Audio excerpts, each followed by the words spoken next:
High friends, this is Vinson. நம்ம சேனலுக்கு உங்களை எம்புடன் வரவேற்க. நம்ம சேனல் வந்து பார்த்தீங்கன்னா, உங்களோட கெரியரை செட் பண்ணுறதுக்காக 12th நிறைய இம்பார்ட்டன்ட் கொஸ்டின்ஸ் வந்து நம்ம சேனல் அப்லோட் பண்ணிட்டு இருக்கோம்.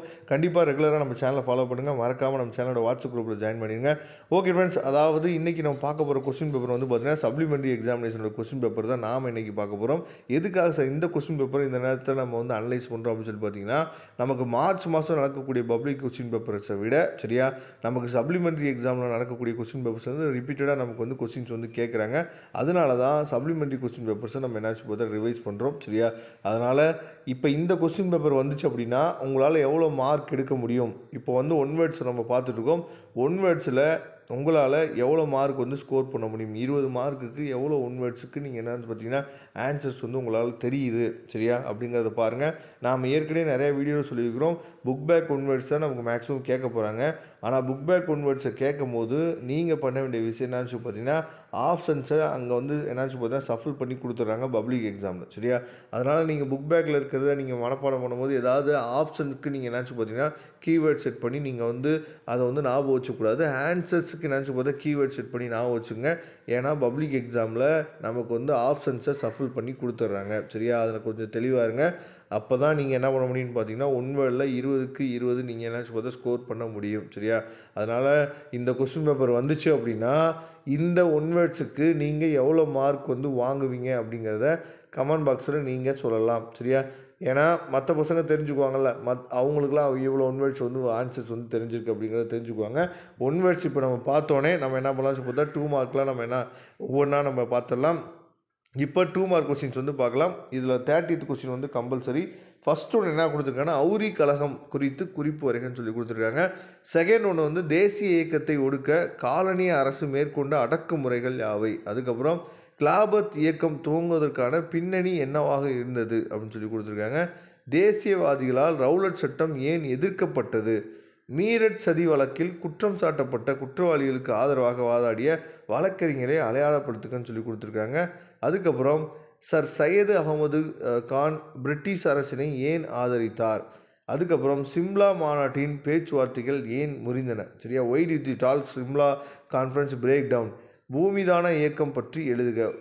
Right about the Bhoodan movement சரியா. அதுக்கப்புறம் பாஸ்டன் தேநீர் விருந்து குறித்து நீங்கள் அறிவது என்ன அப்படின்னு சொல்லி கொடுத்துருக்காங்க.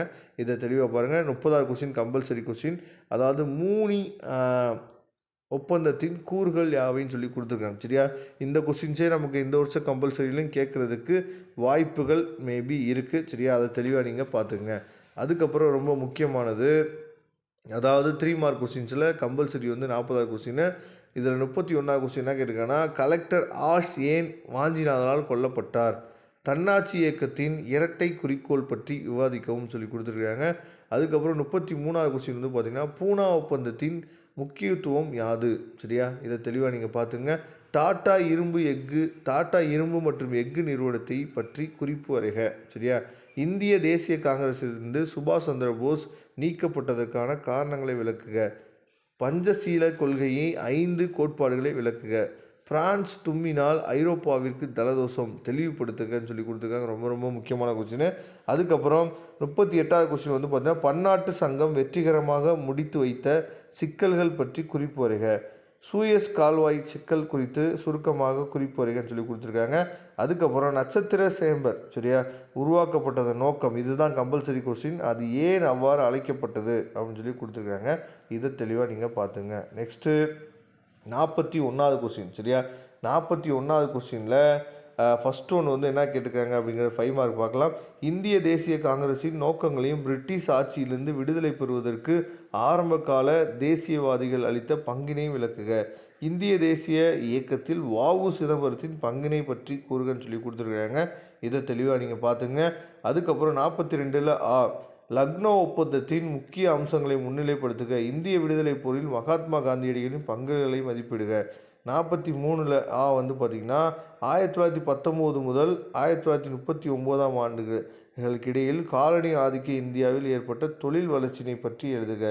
ஆங்கிலேயரின் பிரித்தாளும் கொள்கையை இந்திய தேசியத்தில் ஏற்படுத்திய தாக்கம் என்னன்னு சொல்லி கொடுத்துருக்காங்க. அதுக்கப்புறம் 44வது கொஸ்டின், இந்திய விடுதலை இயக்க வரலாற்றில் கப்பற்படை கழகம் ஒரு சிறப்பான அத்தியாயம் என ஏன் கருதப்படுகிறது.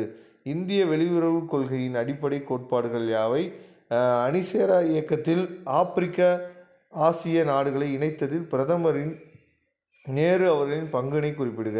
சுதந்திர இந்தியாவில் ஏற்பட்ட கல்வி முன்னேற்றம் குறித்து மதிப்பிடுக. இத்தாலிய மறுமலர்ச்சிக்கு பிளாரன்ஸ் நகர மக்கள் ஆற்றிய பங்களிப்பை ஆராயவும். 46வது கொஸ்டின், முதல் உலகப் போரின் காரணங்களையும் விளைவுகளையும் கணக்கிடுக. இந்திய தேசிய இயக்கம் நடைபெற்ற கீழ்கண்ட இடங்களை இந்திய வரைபடத்தில் குறிக்கவும் சொல்லியிருக்காங்க. மீரட்டு, தண்டி, வேதாரண்யம், சரியா, சபர்மதி ஆசிரமம், அதுக்கப்புறம் அமிர்தசரஸ். இதெல்லாம் வந்து அதாவது இந்தியன் மேப்பில் கொஞ்சம் பார்த்துங்க. அதுக்கப்புறம் 47வது கொஸ்டின், அணிசேரா இயக்கத்தின் இலக்குகளையும் நோக்கங்களையும் கோடிட்டு காட்டவும். 1900 முதல் 1930 வரையிலான உலக வரலாற்றில் ஏதேனும் 5 முக்கிய நூல்களில் காலக்கோடு வரைந்து காட்டுகன்னு சொல்லி கொடுத்துருக்காங்க. இந்த கொஸ்டின்ஸ்லாம் நமக்கு ரிப்பீட்டடாக இந்த பப்ளிக் எக்ஸாம்லேயும் வரதுக்கு வாய்ப்புகள் இருக்குது. இதோட பிடிஎஃப் லிங்க் டிஸ்கிரிப்ஷன் பாக்ஸில் இருக்குது. மறக்காமல் நம்ம சேனலோட வாட்ஸ்அப் குரூப்பில் ஜாயின் பண்ணுங்கள். தேங்க்யூ. நம்ம நெக்ஸ்ட் வீடியோ பார்க்கலாம்.